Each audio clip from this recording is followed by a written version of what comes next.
తర్వాత చాలా రాష్ట్రాలు వచ్చాయి. అదే సమయంలో దిశ మళ్ళీ 2014 రెండు రాష్ట్రాలు, తెలుగు రాష్ట్రాలు రెండు రాష్ట్రాలుగా ఏర్పడ్డాయి.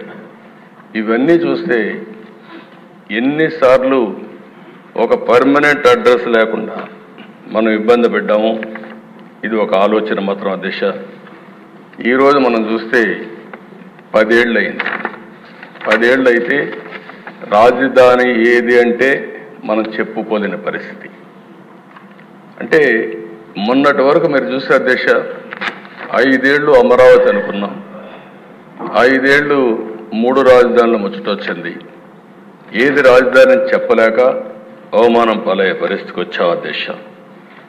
ఇంకొక పక్క దిశ ఈరోజు మీరు చూస్తే మొట్టమొదటిసారిగా 1982లో ఎన్టీ రామారావు గారు తెలుగుదేశం పార్టీ పెట్టి ఈరోజు అనేకమైనటువంటి ఒక విశ్వాసాన్ని కల్పించే కార్యక్రమాలు ఆయన చేశారు. సంక్షేమం, అభివృద్ధి, పాలనా సంస్కరణకు శ్రీకారం చుట్టారు.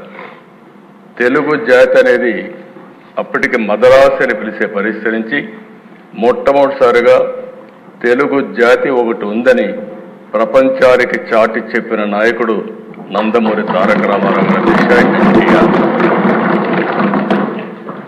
అదే సమయంలో దిశ మనందరం ఒకసారి ఆలోచిస్తే తెలుగు నేలపైన పుట్టినటువంటి పివి నరసింహరావు గారు ఆర్థిక సంస్కరణలు తీసుకొచ్చాడు.